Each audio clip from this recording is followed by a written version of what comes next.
जब से यह सृष्टि हुई, तब से हम लोग मरते हैं और जन्मते हैं। इस दुख में पड़े हुए। मरना कोई नहीं चाहता है, लेकिन मरना पड़ता है। नरक में कोई जाना नहीं चाहता है, मरने के बाद नरक में जाना पड़ता है। फिर वह क्या करेगा? आपका जन्म हुआ, ये हुआ, कहाँ से आया? जैसे आलू कैसे होता है, आप जैसे डॉक्टर बना है, कहाँ से आया? एवं माता के पेट से, माता का पेट साक्षात है। हमारी पत्नी अच्छी नहीं है, पति अच्छा नहीं है, बेटा बाप में मानता है, लेकिन माता नहीं है, ये दुख को माता भी ले रही है। इसीलिए तो आदमी लिखते चले गए हैं, इस सब कोई पढ़ेगा। आवागमन दुख दूर है नहीं, जन्म मरना और जन्म ये छूट जाए, क्या होगा? जितने संस्कार के लोग हैं, यह ज्ञान प्रत्येक के लिए हिंदू अलग और मुसलमान अलग, पुरुष अलग और महिला अलग, संस्कार के जितने मनुष्य हैं सबके लिए एक ज्ञान है, मरना और जन्मना महाकट जाएगा।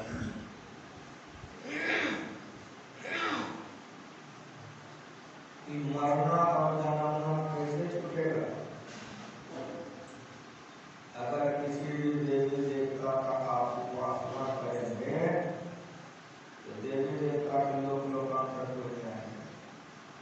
भगवान श्री कृष्ण का भूत को पूजने वाले भूत लोग, पितर को पूजने वाले पितर लोग, देवता को पूजने वाले देव लोग, जितने लोग लोकांतर में जाते हैं सबको लौट के आना पड़ता है। लेकिन तत्धाम परमम यहाँ जो चला जाता है वो लौट के नहीं है। इसीलिए संतों ने ईश्वर भक्ति का प्रचार किया, ईश्वर को जान करके ईश्वर बने। सीधी जानत को बने, लाली मेरे लाल की गीत देखो लाल, लाली देखो मैं गई, मैं भी हो गई लाल। बहुरी ने आपना ये जो अपने को मरने और जन्मने से छुड़ा लेता है, वो सब दिन के लिए दुखों से सदा के लिए मुक्ति प्राप्त कर लेता है। नान्य पंथा ईश्वर भक्ति के अलावा दूसरा कोई रास्ता नहीं। इसीलिए संतों ने ईश्वर भक्ति का प्रचार किया। इसमें दो शब्द है, पहला शब्द है ईश्वर और दूसरा शब्द है भक्ति। भक्ति करने सेवा। तो पहले ईश्वर को जानिए, ईश्वर कैसा है और कहाँ है, धर्म सेवा करिएगा। काली माँ को जानते हैं, लक्ष्मी माँ सरस्वती माँ को जानते हैं, लेकिन ईश्वर को नहीं जानते। अगर देवी देवता का उपासना पूजा कीजिएगा, भविष्य का देवता पितर मैया भवानी यह हमारा 84 जन्म नाम मरना है। इसीलिए करो जगन सखी साई मिलती, परमात्मा से मिलने का काम करो। परमात्मा से मिलने का जो काम है उसी को ईश्वर भक्ति करो। अभी हम आपके नेपाल में उड़ावाड़ी में हैं, हमारा प्रभु श्री सर्वोदय के साथ में आपके नेपाल में आए, भीतर नेपाल में प्रोग्राम चल रहा है। हमको कोई जरूरी पड़ गई, हमको बात में हेलो हमको लौट करके बिहार जाना होगा, ऐसे काम गुरु महाराज ने कहा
कौन आदमी, वे भी साथ में, वे भी गुरु महाराज के पास चले गए। हेलो, केदार जी जा रहे हैं, रामलखन जी जा रहे हैं, हमको भी ऐसे ऐसे काम है, अगर हजूर की आज्ञा हो जाती तो हम भी हजूर जाते। गुरु महाराज ने कहा कि ठीक है, आप भी चलिए। आप वे भी तैयार होने लगे, गाड़ी आई, सारा सामान अपना लाए, रामलखन बाबा करवाए, अभिलाष बाबा करवाए, जोगबनी स्टेशन उतरे। जोगबनी में ट्रेन लगी हुई थी, सारा सामान एक डब्बे में हम डलवाए और एक बेड पर, सीट पर चादर बिछा करके रामलखन बाबा ले जाते। क्योंकि उसको बुखार थे, तो बाबा आप आराम कीजिए, हम आपको दवाई खिलाएंगे, गर्म पानी लाने के लिए हम जाते हैं। तो हम स्टेशन से निकल करके एक दुकान में जाकर गर्म पानी लाने के लिए चले। जैसे गर्म पानी लेके आए, दवाई खिलाए, तो बाबा हमको कहते हैं कि देखिए सामने में चश्मा वाला बैठा है, तो गुरुद्वार देखने में तो बड़ा सुंदर है, लेकिन आदमी बड़ा गड़बड़ है। कहने क्या हुआ, जब तुम चला गया था, हमारा गरीब तुम्हारा सामान सब छू छू करके टेबल आपका देख रहा, ये आदमी ठीक नहीं। हम बाबा आपको बुखार है, आप आराम कीजिए, अब हम आ गए हैं, इसको देखेंगे। गाड़ी खुल गई, बगल में अवेदान स्वामी बैठे थे। उस सज्जन ने पूछा कि आप लोग कहाँ से आ रहे हैं? हम लोग नेपाल से आ रहे हैं। तो आप लोग क्या करते हैं? तो हमारे गुरु महाराज जी ईश्वर भक्ति का प्रचार करते हैं। ईश्वर किसको कहते हैं? अवेदान बाबा समझाने लगे, ईश्वर किसको कहते हैं? मुझे पत्र के विद्वान थे, बीच बीच में वो कुछ बोल जाए, इस समझाने का प्रयास करते थे। तुम समझने का कोशिश करो, ईश्वर किसको कहते हैं? समझाते समझाते बीच बीच में बोल जाए कुछ, इस समझाने लगे।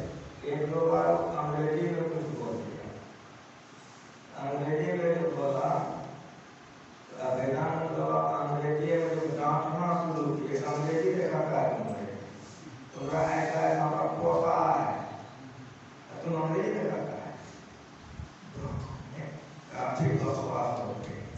रामलखन बाबू के बैठ गए, उन्होंने उस सज्जन को बुलाया कि देखते हो कितने वृद्ध हैं, भाषा से लग रहा है कितने बड़े विद्वान हैं, जो बोला इनको अर्जुन ने बोला, उसका बेटा अमेरिका में रहता है, अब तुम्हारे साथ तो पोता अवश्य है, झूठ नहीं बोला है।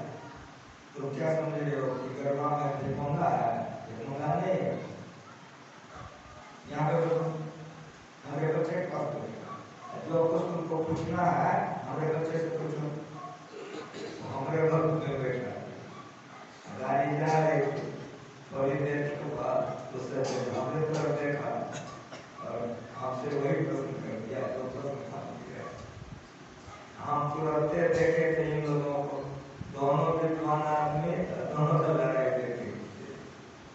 तो हम क्या काम किए, वेद वाणी पढ़ना शुरू किए और वेद से उसको समझाना शुरू किए। उन्होंने कहा कि वेद से मत छोड़िए, तो उपनिषद वाणी पढ़ना शुरू किए, उपनिषद से समझाना करना है, उपनिषद से मत करिए। तो हम गीता से पढ़ना शुरू किए, भगवान श्री कृष्ण ने कहा नहीं मत करिए। कैसा आदमी है, सुनना क्या चाहता है? हम कहते आप समझना चाहते हैं, हाँ, तो क्या समझना चाहते हैं? आपके गुरु महाराज की आदत हो गई। जैसे उसने कहा कि आपके गुरु महाराज क्या कहते हैं, कहिए, उस सज्जन का चेहरा हम देखना शुरू किए। इतना गौर से आप हमको क्यों देख रहे हैं?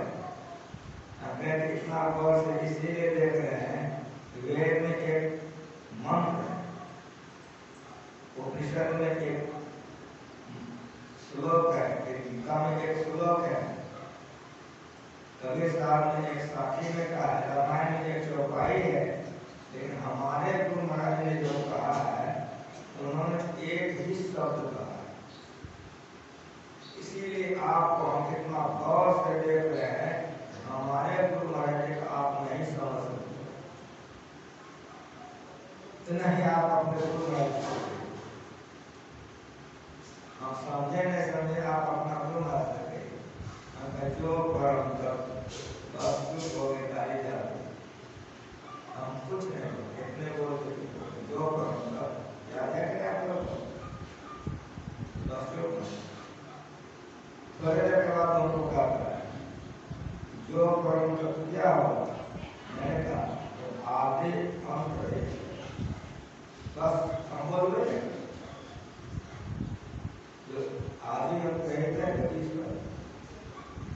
थोड़े देर के बाद फिर पूछता है कि क्या आदि अंत है, मैंने कहा जो असीम है। आप तो बोर हो गए, हमें मन में हुआ कि जाते बोर कर देने तो चौपट हो गए, बोर हो गया है, अब जाते बोर करने से जरूरत है, तब हम बोलना शुरू महाशय आप ईश्वर को समझना चाहते हैं काची, तो मैंने कहा आप हमारी बात मानेंगे। हाँ बाबा बोलिए। अगर मैं जितना देर बोलूँगा बीच में आपको नहीं बोलना है, पेन हम निकाले पॉकेट से काट दें, सज्जन को हाथ में दे, उसको हम बोल दिए अगर बीच में कुछ पूछने का मन हो जाए तो कागज में लिखिएगा, हमको नहीं टोकिएगा, मंजूर है का हम मंजूर है, तब समझाना शुरू कीजिए। और आप लोग भी हम सुनिए जो पाठ होगा ईश्वर जो वस्तु अस्थूल होता है वो मोटा होता है, जो वस्तु सूक्ष्म होता है वो महीन होता है। और गौर से सुनिए ब्रह्म ज्ञान जा रहे हम आपको को समझा रहे हैं। मैंने कहा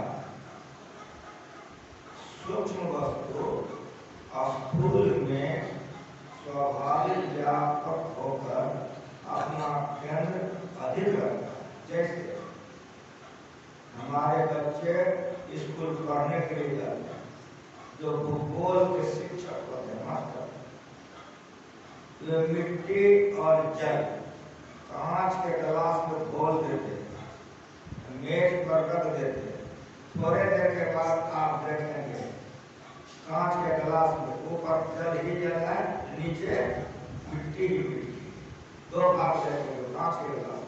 लेकिन इसको समझिए कि मिट्टी का भाग जो दिख रहा है, तो मिट्टी के कण कण में जल प्रवेश करके अपना स्तर ऊंचा करता है। ये कांच के गिलास में शिक्षक पढ़ाते हैं बच्चों को, और इसके द्वारा समझाते हैं कि यह धरती जिस पर हम लोग बैठे हैं कि एक गुना है, 3 गुना सागर ही सागर है। इस धरती के विस्तार से सागर का विस्तार 3 गुना बेसी है, और वह जल इस मिट्टी के कण कण में व्यापक है। इसलिए जहाँ खोदते हैं तो कुआं खोद के पानी निकाल लेते हैं, ट्यूबवेल लगा के पानी निकाल लेते हैं, पंपिंग सेट लगा के पानी निकाल लेते हैं। मिट्टी के कण कण में जल व्यापक होकर के अपना स्तर अधिक रखता है। अब सुनिए, जल तत्व से अग्नि तत्व सूक्ष्म है, सूक्ष्म नहीं बारीक। इसीलिए आप जल को गर्म करते हैं, आग पर चढ़ाते हैं, तो जल के कण कण में अग्नि प्रवेश कर जाती है। यदि गर्म किया हुआ जल आपके शरीर पर डाला जाए तो आप जल जाएंगे, सफल हो जाएंगे। अब इसके द्वारा यह समझिए कि जल तत्व से अग्नि तत्व सूक्ष्म है, इसीलिए जल के विस्तार से, अब बढ़िया से सुनिए, जल के विस्तार से अग्नि का विस्तार बड़ा है। जैसे और उस अग्नि को हवा बुझा देती। हवा का लेयर उससे विशेष है। जहां तक हवा का लेयर है वहां तक हवाई जहाज चलती है। जहां हवा का लेयर नहीं है हवाई जहाज नहीं चलती। तब हमारे वैज्ञानिकों ने रॉकेट बनाया है। रॉकेट पर चल के जाता है ऑक्सीजन। कहने का मतलब आकाश में जहां तक हवा का लेयर है उसके बाद हवा नहीं है, तब क्या है? आकाश। अब आकाश जो है हवा से नहीं होने के कारण आकाश हवा के कंकड़ में, अग्नि के कंकड़ में, जल के कंकड़ में और मिट्टी के कंकड़ में आकाश व्यापक। इसलिए इसको पांच भौतिक जगत कहते हैं। ये पांच भूत से बना हुआ है और सबसे पहले का आकाश है। इसीलिए आकाश तत्व इन चारों तत्वों से सूक्ष्म होने के कारण आकाश सबसे बड़ा है और चारों के चारों आकाश के अंदर में घुसा हुआ है। अब देखिए ये आकाश कढ़ैया के तरह लटका हुआ है। जिस धरती पर हम लोग बैठे हैं इस धरती से 15 लाख गुना बड़ा सूर्य है, लेकिन दूरी होने के कारण छाया सा दिखाई पड़ता है। हमारे वैज्ञानिक लोग रॉकेट बना करके चंद्रमा पर उतरा। जैसे हम लोग चंद्रमा को छाया ऐसा देखते हैं, उसी तरह से जब हमारा वैज्ञानिक चंद्रलोक पर उतरा, चंद्रमा पर उतर गया, तो वहां से उन्होंने देखा कि धरती, इस धरती पर हम लोग हैं, ये धरती करिया कैसा थी।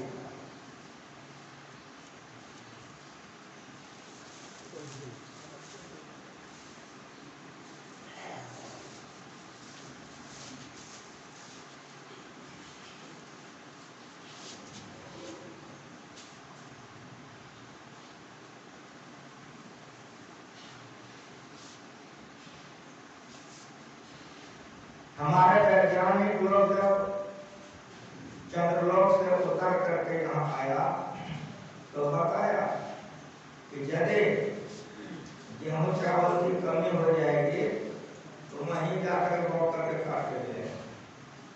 कुछ समझ में आया क्या समझाना चाह रहा हूँ? जैसे एक धरती पर आप लोग बसे हुए हो, चंद्रलोक में एक धरती है, दूरी होने के कारण आगे ऐसा दिखता है। जो सूर्य 15 लाख गुना बड़ा है इतना सा दिखता है। और सुनिए तारागण देख रहे हैं, यहाँ देख रहे हैं, एक लोग अंतर है, लेकिन इतनी ऊंचाई पर है, इतनी ऊंचाई पर है कि छोटा छोटा दिखता है। कितने लोग का अंतर इस शून्य में है, ठिकाना भरोसा नहीं। लेकिन आकाश को आप देखिए तो कढ़ैया की तरह लटका हुआ ऐसा लग रहा है। इसके लिए गोस्वामी तुलसीदास जी महाराज ने रामचरितमानस में लिखा है, पढ़िए, नव सत कोटि अमित अभाषा, खरेज खंडा मना का असत कोटि, नव सत कोटि, ऐसे ऐसे आकाश को मैं एक आकाश को दिखा के बता रहा हूँ। तुलसीदास जी महाराज लिखते हैं कि ऐसे ऐसे आकाश को 100 करोड़ आकाश को ऊपर अपना जगह दे देगा। कईयों जगह कितना है कोई बता नहीं सकता है, इतना बड़ा परमात्मा। इसीलिए सुंदरदास जी महाराज को लिखना पड़ा। क्या लिखना पड़ा?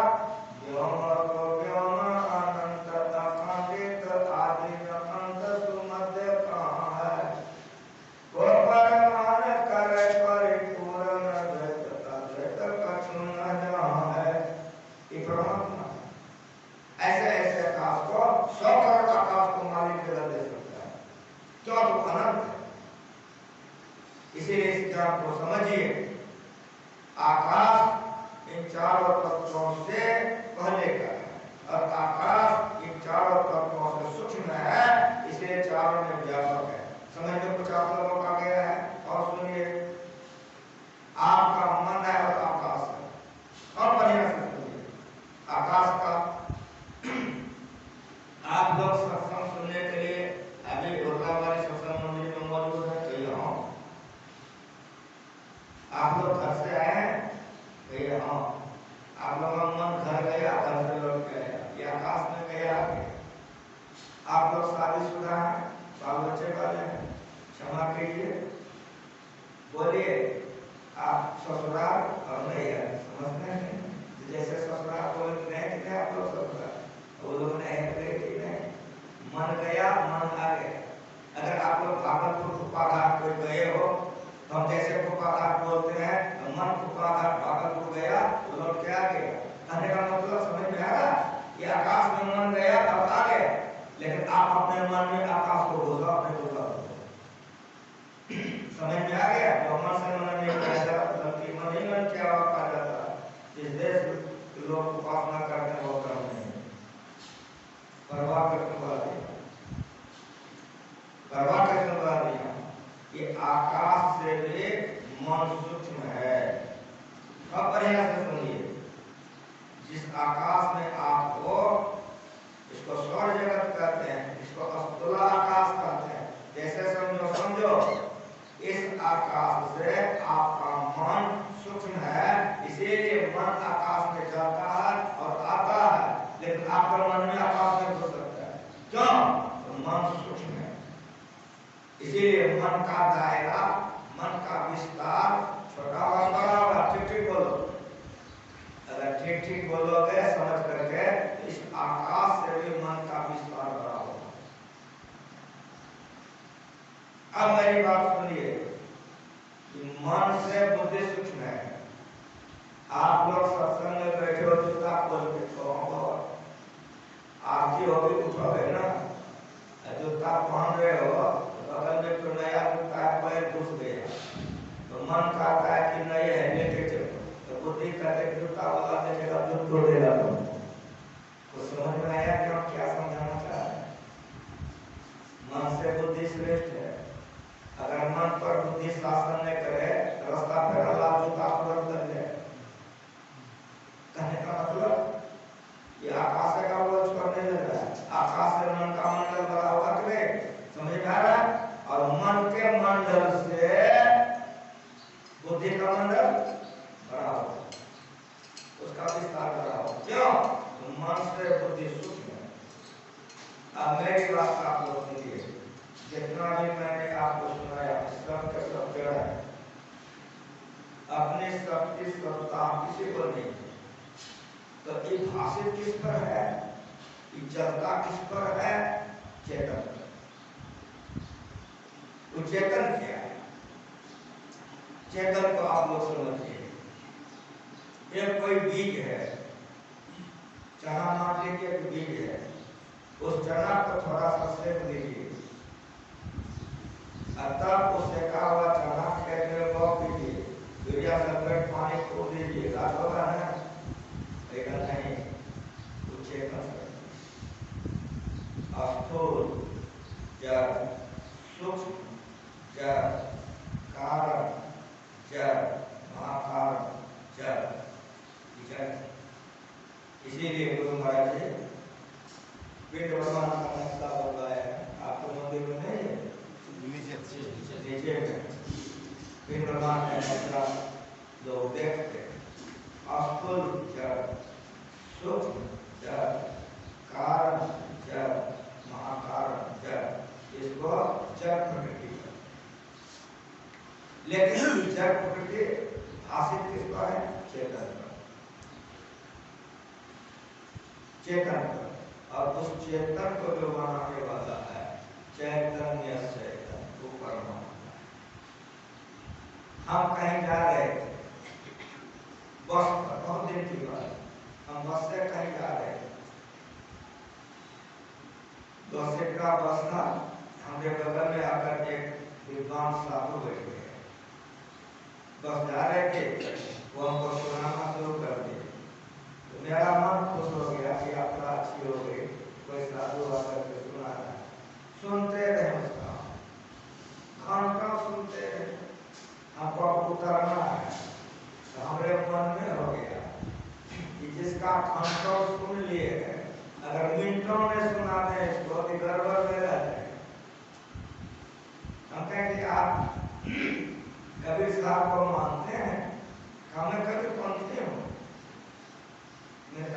अगर कभी पंथी हैं तो कभी साहब आपके गुरु हैं, अवश्य कि आपका गुरु ग्रंथ बीजक है, आप बीजक को मानते हैं? क्या मानता हूँ, बीजक मेरा गुरु ग्रंथ मानता हूँ। मैंने कहा अगर बीजक में कोई बातें लिखी हुई हो आप उसको मानेंगे? का आप मानूंगा। यही पद ऊपर के सुना, स्वरूप अखंडित व्यापी परमात्मा वो कैसा है सुनिए। स्वरूप अखंडित व्यापी चैतन्य चैतन्य, ऊंचे नीचे आगे पीछे दाहिने बाएं, वो कैसा है? बड़ा नहीं बड़ा, उससे बड़ा कोई नहीं, लेकिन तुरंत क्या था? छोटा छोटा। एक समझना बड़ा कठिन है, इतना सूक्ष्म है, इतना सूक्ष्म है, वो सबसे बड़ा। और मेरी बात सुनो, उतना महीन है, जर्रे जर्रे में वो है समाया, उसके चेहरे पर पड़ता है।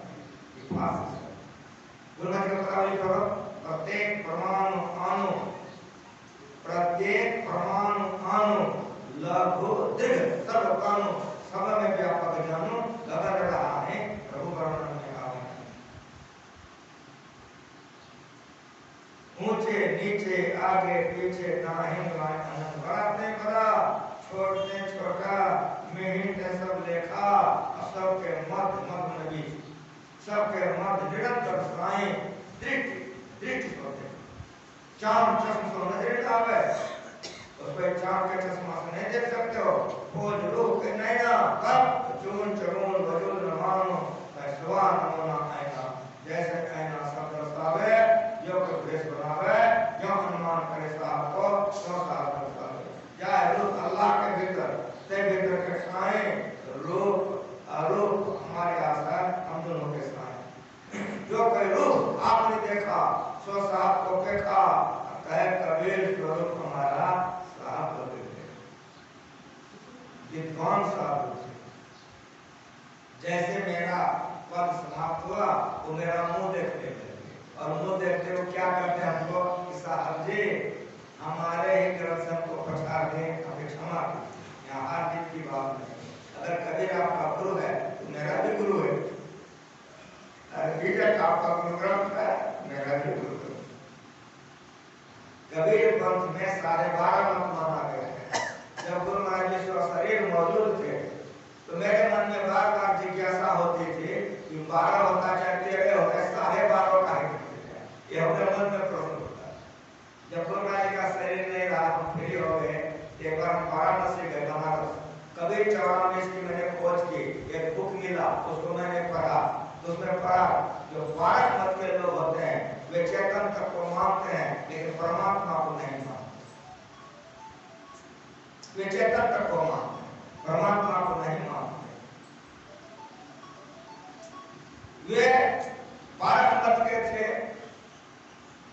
उन्होंने मुझसे कहा, मैंने कहा सुनिए इसमें हार जीत की बात नहीं, काफी साहब जी इस पद तो हम पहले भी पढ़े थे, याद है कहाँ ले जाकर का हमारा आंख रोक दिए।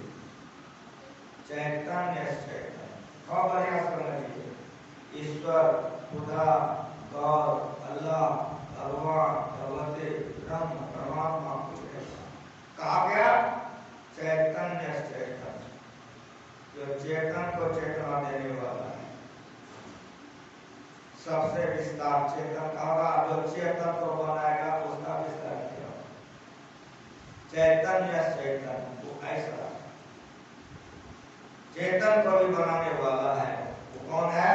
वो परमात्मा। चैतन्य से वो परमात्मा चेतन के कण कण में व्यापक है और मन के कण कण में व्यापक है, बुद्धि के कण कण में व्यापक है, आकाश के कण कण में व्यापक है, जैसे तमाम तत्वों में वो व्यापक है, कहीं से वह खाली नहीं है, वह परमात्मा सब में व्यापक है। इतना जो हम बोले तो सज्जन को कितना का बाबा जरा सुनते हम लोग सुनिए, हम सीआईडी विभाग के सबसे बड़े अफसर हैं, आप लोगों को इतना सामान लेके जाते देख करके आप लोगों को शंका हो गई थी, आप लोग तस्कर वाले साफ चीज से पकड़ा गया तो बड़े भारी तस्कर वाले आप। हमारा तो 3 ही स्टेशन ड्यूटी थी, हम 7 स्टेशन पार कर चुके हैं। मैं सीआईडी विभाग का सबसे बड़ा अफसर हूँ। मैं सुना था कि हम में तुम में खड़क हम में सब में व्यापक रहा, लेकिन केवल मैं सुना था, मेरे समझदारी में यह बात नहीं थी। लेकिन आज जो आपने हमको समझा दिया, अब तो मेरी दृष्टि जिधर जाती है, जनानी को देखता हूँ, मरदाना को, रेल को, जिधर दृष्टि जाती है लगता सब में परमात्मा भोग करो। जिधर मेरी दृष्टि जहाँ जा रही है, तो उस समय तो मैं केवल सुना था कि हम में तुम में खड़क हम में सब में व्यापक, लेकिन मैं कुछ नहीं समझ पाया। और आज आपने जो समझा दिया, अब हमारी दृष्टि इधर जाती है, उधर लगता है परमात्मा ही परमात्मा है। जब परमात्मा सब में ओतप्रोत है, फिर देखते क्यों नहीं? हम मुस्कुराए, आप 7 स्टेशन पार कर गए, 3 स्टेशन आपको आना था। हाँ, तो उस सज्जन चले गए रामलगन बाबू के पास। रामलगन बाबू के बैठ के तो रोने लग गया। हजूर, हम तो आप लोगों का पीछा तस्कर वाला समझ कर देख लिए थे, लेकिन जीवन आज सफल हो गया कि हम सुने थे कि ईश्वर किसको कहते हैं, समझ नहीं पाए। आज जो इन्होंने हमको समझाया है, मेरी दृष्टि किधर जाती है, लगता है परमात्मा ही परमात्मा। जो परमात्मा सब में व्यापक है, उसको देख क्यों नहीं सकते? रामलगन का फूल पे बैठ के का वही है, आप पूछे करके के विद्वान, आप समझते हैं कि परमात्मा सर्वव्यापक है। तो जिस तरह से परमात्मा को समझने के लिए आपको 7 स्टेशन आना पड़ा, फिर पाने के विधि के लिए भी 7 स्टेशन लेना पड़ेगा। आप घबराइए नहीं, रोइए नहीं। हम लोग भागलपुर में रहते हैं, हमारे गुरु महाराज जी का आश्रम है। कि ज्ञान समझना हो तो आप आश्रम भागलपुर आइए, और परमात्मा को कैसे पाया जाता है वह विधि बताई जाती है। तो परमात्मा कैसा है? नाथ सुमात पिता सुबंधन, नाथ काम में नारी, माय बाप नहीं है। जिसको माय बाप होगा वो ईश्वर नहीं हो सकता है। नाथ काम नारी अतुल निरंजन अपरम परम पुरुष सबली ज्योति दादोदयाजी महाराज ने कहा, अभी का अंत तक अगम अगाध वही, शून्य शून्य शून्य के पारा अगम सगुण नहीं दोई, दादू जाने न कोई संतन की गति कोई। तो आदि अंत रहित है। विचार कीजिए आप लोग को बढ़िया से शांति से, जो आदि अंत रहित होगा वो 2 होगा 3 होगा, तो जवाब दीजिए आप लोग। जो आदि अंत रहित होगा वो 2 होगा 3 होगा, ठीक ठीक बताइए। कहना होगा 1 होगा। जब 1 होगा तो विष्णु भगवान लक्ष्मी माई होबो करेगा, ठीक ठीक बोलो। जब 1 होगा तो डमरू वाले शिव जी और पार्वती होगा। अच्छा जी, 1 से 2 हो गया, जान लेना वो माया, वो ब्रह्म है, वो परमात्मा। इसीलिए ईश्वर के स्वरूप को जानो। भगवान श्री राम जंगल में है, वाल्मीकि जी के आश्रम में है।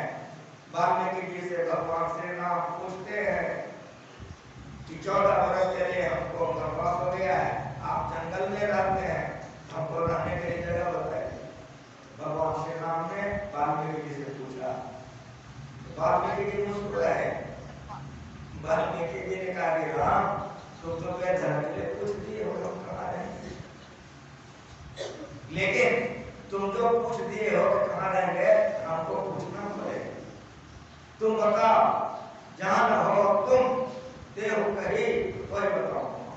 ये बेटा बिना सुनने आए हो, बढ़िया सुनो। एक राम खड़ा है जो पूछ रहा है कि हम कहाँ रहेंगे। उसको माँ भी है, बाप भी है, उसको पत्नी भी है, भाई भी है। हम बढ़िया सुनो। नाथ सुमात पिता सुबंधन, नाथ काम नारे अकुल निरंजन अपर परम और सगले जो तुम्हारे, घट घट अंतर ब्रह्म लुकाया, घट घट जो सभाए, बजर कपाट मुक्त गुरुमत निर्भय तारी लाए, जब पाए काम से करता भक्त जो सभाए, अब सब गुरु बलि प्रदान पाओ। छोटे शब्द कमाए दूसरे बारे साथ समावे फिर ले सोचा चारे तब देखो प्रपंच मिलाया नानक शरण तुम्हारी। उसको माँ भी है, उसको पिता भी है, उसको पत्नी भी है, भाई भी है, संगे भी है। अब विचार इस पर जो माँ है, जिसको पिता है, जिसके सामने पत्नी है, जिसको भाई है, उसको वाल्मीकि जी नहीं देख रहे। राम जी ने जैसे पूछा कहाँ रहेंगे, कहा तुम पूछोगे ना कहाँ, आप खटक से पूछती हो कि कहाँ रहूंगा, लेकिन मैं पूछ सकता हूँ, हमको संकोच हो रहा है तुमको देख करके। अगर तुम हमको पूछ रहे हो हम कहाँ रहे हैं तो तुम बताओ, जहाँ हो तुम ये ज्ञान सुनने के लिए आए। शरीर और शरीर,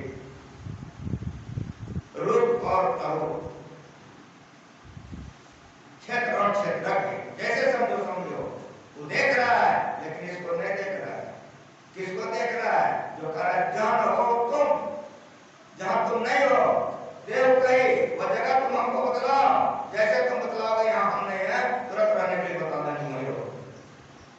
ये ईश्वर है और जो पूछ रहा है वो माया है। साफ साफ सुनो सुन रहे हैं। इसी के लिए अखिल भारतीय जिला वासी को इसी के लिए आश्रम बनाया गया है। संपूर्ण ज्ञान को समझ लो, अगर इन्हें समझो भीख मांगना कभी नहीं छूटेगा। रोज पढ़ते हो, अभी भी पढ़ते एक अचल विश्वास पूर्ण भरोसा पढ़े बने दूसरे को छोड़ दो। सत्संगी जितने भाई बहन हो तो रोज पढ़ते एक अचल विश्वास पूर्ण भरोसा, लेकिन जब फूल हाथ में लेते तो कहाँ कहाँ चढ़ाते। अब हमारा उम्मत देखो, अपना कलेजा देखो, फूल लेके कहाँ कहाँ चढ़ाते, अगरबत्ती लेते तो कहाँ कहाँ दिखाते। मुंह से कर तो अच्छा विश्वास पूर्ण भरोसा, अब करने पर चढ़ता पाँचा पर भरोसा, तो सत्यानाश कर दिया। घर में कोई को पत्नी, बाहर में 3-4 को पत्नी, घर में कोई को पति, बाहर में 5 को पति। साफ साफ सुनो, लड़की के विचार में होगी, लड़का में विचार में होगा, सब गति में होगा। उसी तरह से बहुत का पूजा करोगे तो वे विचारी भक्त होगे, मोक्ष का रास्ता नहीं मिलेगा। एक ईश्वर का अच्छा विश्वास पूर्ण भरोसा जब हो जाएगा, वही जीवन तुम्हारा जीवन हो जाएगा। श्री सद्गुरु महाराज की जय। जब तक एक ईश्वर का अच्छा विश्वास हो, किसी ईश्वर को नहीं जानते हो। जाने बिन होए प्रतीति, बिन प्रतीत होए प्रीति, बिन बनाने भक्ति राय, जिन्हें कहे जाते हैं भगवान को बुलाया है। वाल्मीकि जी ने कहा तुम बताओ हमको, तुम खटकले पूछते हो कहाँ रहेंगे, तो जब तुम पूछते हो तो हमको बता दो, तुम जहाँ नहीं हो उस जगह बता दो, जैसे तुम कहोगे हम यहाँ नहीं है वहीं रहने के लिए बताए। राम स्वरूप तुम्हारा ये देख रहे हो, ये रूप है, जो बोल रहा है उसका रूप है। अगर स्वरूप निकल जाएगा तो मुर्दा हो जाएगा। ये जड़ है, बोलने वाला जड़ नहीं हो, चेतन है। हम प्रयास करो वेदांत ज्ञान सुनने आए। राम स्वरूप तुम्हारा, राम रूप तुम्हारा नहीं, रूप पूछ रहा है कहाँ रहेंगे, लेकिन रूप को नहीं देख रहा है, उस स्वरूप को देख रहा है। राम स्वरूप तुम्हारा, वचन अवचन उसको मुंह से नहीं बोला जा सकता। अवचन अवचन अवचन उस पर व्यंजन से ऊपर है। बुद्धि पर, बुद्धि के पहुंच माने काव्य कहीं से खाली नहीं है, तो कहाँ ऊपर रहने के लिए बदला है। अलग 14 इंद्रियां है, कोई इंद्रियों से तुम नहीं जान सकते। 5 कर्मेंद्रियां हैं और 5 ज्ञानेंद्रियां हैं और 4 अंतःकरण है। 14 इंद्रियों में से किसी इंद्रियों से नहीं जान सकते, इसके अलग अविगत अलग अपार नेत नेत इति नहीं, इति नहीं, अंत नहीं, अंत नहीं, तुम अनंत। ये परमात्मा है जो अनंत है। जो पूछ रहा है कहाँ रहेंगे, वो परमात्मा नहीं है। गहने के गले ते कहीं सोना भी जात है, सोनो बीच गहनो और गहनो बीच सोन है।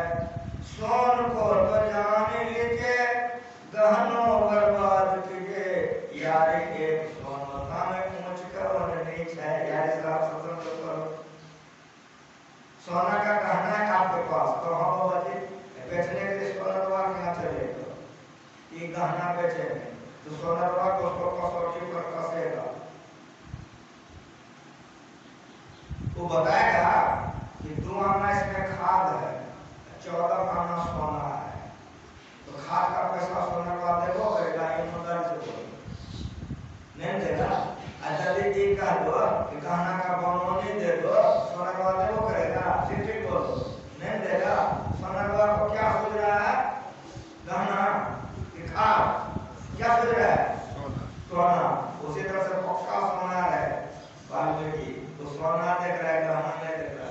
सोना गरा जाता है, माँ के पेट में गरा गया, वो खाद मिला हुआ है कि गहना है जो कुछ है कहाँ है, लेकिन सोना पक्का है, नहीं वो गहना देख रहा है, नहीं खाद देख रहा है, आत्मा को देख रहा है, जब हो तो एक ज्ञान गया, एक ज्ञान पक्का सोना है, तो सोना को ले छोड़ करके खाद को ले देख रहा है। राम स्वरूप कुमार बचन गोचर बुद्धिपत आदिगत कहीं से अलग कोई इंद्रियों नहीं जा सकता। इसीलिए जो नास्तिक लोग होते हैं तो परमात्मा को नहीं मानते, क्यों? तो देख भी नहीं करेंगे, छू भी नहीं करेंगे, चख भी नहीं करेंगे, तो आइए उसे पर नास्तिक का। और नास्तिक जो होता है वो भैंस चराने वाला नहीं होता, जो नास्तिक होता है बहुत पढ़ते पढ़ते भोग जाता है, अच्छा गुरु नहीं मिलता है, अच्छी जानकारी नहीं होती है, वो नास्तिक होते हैं। एक बहुत बड़ा नास्तिक गुरु महाराज जी से मिलने के लिए आए,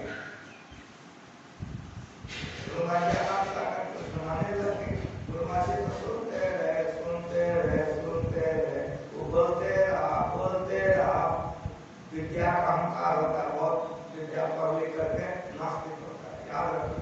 कोई भैंसवार को नास्तिक नहीं देखोगे, तो बहुत पानी लेता है, वो तो भाई सुनते बोलते बोलते कितना बोलेगा, वो रहेगा कि नहीं बोलेगा। जब लग पकाने लग गया तो गुरु महाराज जी मुस्कुराए, तो भाई का आप बहुत दूर से चल करके आप आके दर्शन दिए, जो सुनाना चाहते हैं बहुत देर तक बोलिए, हम समझ नहीं पाए, आपको समझाइए, एक वक्त में समझे। सब बात जितना आप हमको सुना चुके हैं, सब बात को समेट करके एक वाक्य में समझाइए हमको। उन्होंने कहा कि ईश्वर नहीं है, जैसे का ईश्वर नहीं है तो गुरु महाराज मुस्कुरा के आपको स्वीकार कर लिए, कहा नहीं के बाद जिसकी स्थिति है वही ईश्वर है, नहीं नहीं कहते है वही करो, पैर पकड़िए, आपका पानी है, आप लोग पानी आ गया, नहीं नहीं कहते है वही करो, आप करो। उस परमात्मा को जानो जो परमात्मा अनंत है, असीम है, अविगत, कैसे अंत अंत अंतर्गत अगम अगाध अगय सुनने सुन सुन के पारा अगुण सगुण नहीं रोए दादो जाने न कोई संतन की गति हुई। तीन सुन के पार, तीन अंत के बाद अविगत अंत अंत अंत, अंधकार का अंत कर दो, प्रकाश मिलेगा, प्रकाश का अंत कर दो, शब्द मिलेगा, और शब्द का अंत कर दो, तब जो मिलेगा, फिर उसके बाद कोई नहीं, किसी किसी सुनने सुन सुन के पार, अंधकार के शून्य को पार कर जाओ, प्रकाश के शून्य को पार कर जाओ, और शब्द के शून्य को पार कर जाओ, तब जो मिलेगा नहीं से उसको कैसे जानोगे? तो कोई आपको पूछ दे रूप किसको कहते हैं, कह दो जो आंख से देखा, शब्द किसको कहते हैं, कह दो जो कान से जाना जाए, गंध किसको कहते हैं, कह दो जो नासिका से ग्रहण किया जाए, स्पर्श किसको कहते हैं, कह दो जो त्वचा से जाना जाए।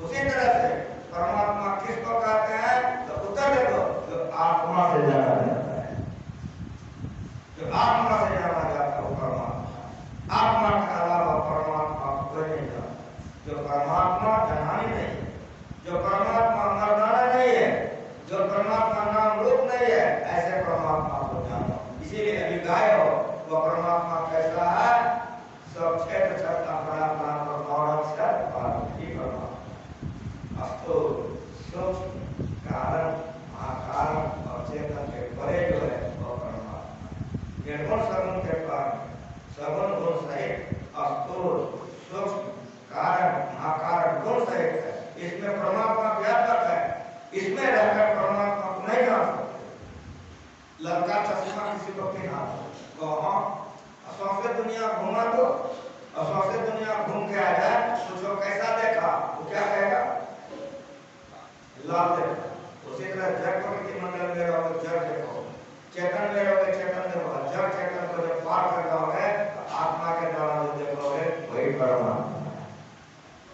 ज्ञान, सब ज्ञान में सबसे श्रेष्ठ है। जो इस ज्ञान को जान जाता है उसको श्रद्धा विश्वास हो जाता है।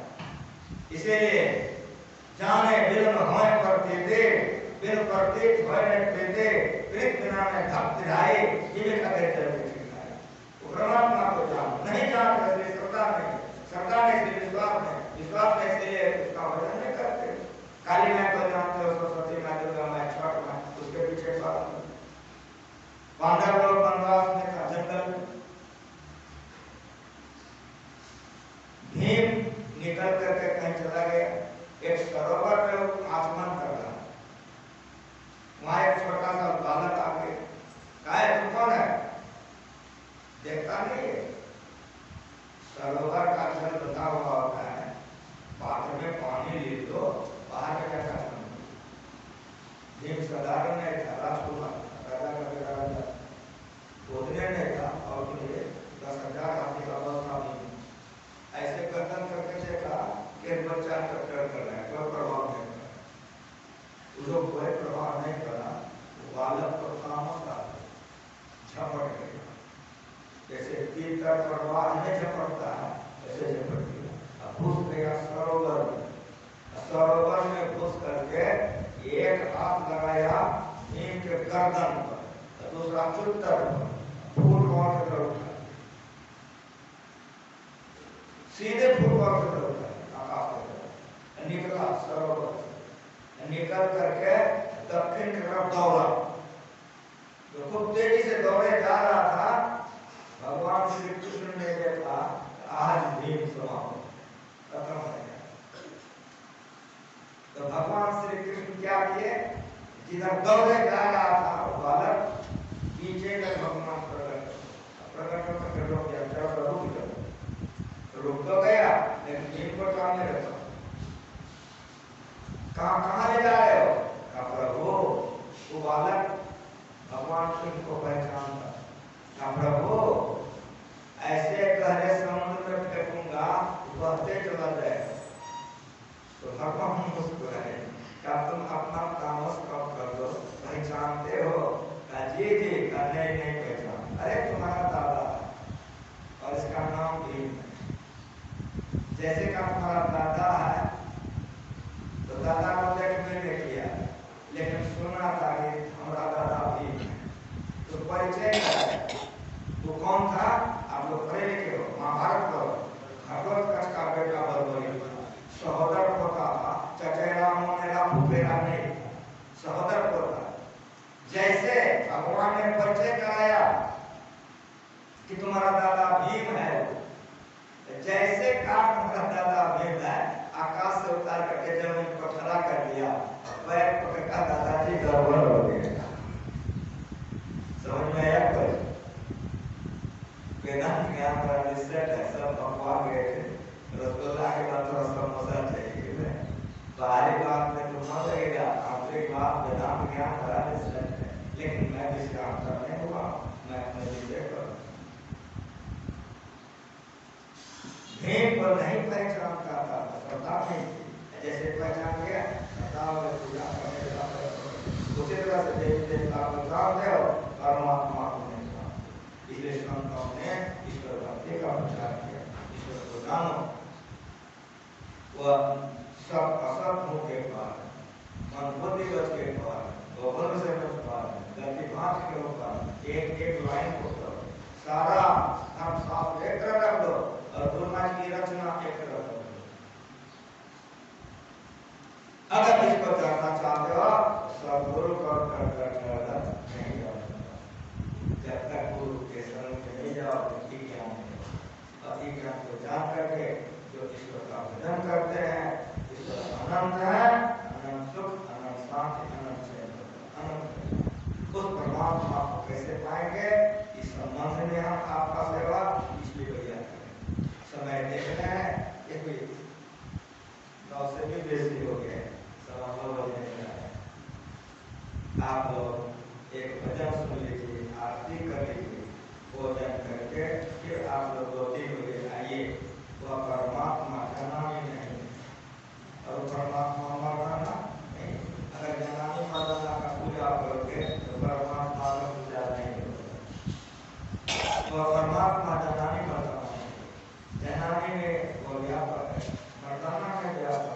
सब जगह व्यापक है, लेकिन प्रकृति पार प्रभु सब पूर्वासी ब्रह्म निरे विरचनासी यहाँ मोह कर कारण नहीं रक्षण को पहुँच जाए। ऐसे परमात्मा को जान करके भक्त जान तुम्हें हो जाता है, आवागम का छूट जाता है, दुखों से मुक्त हो जाता है। इसलिए संतों ने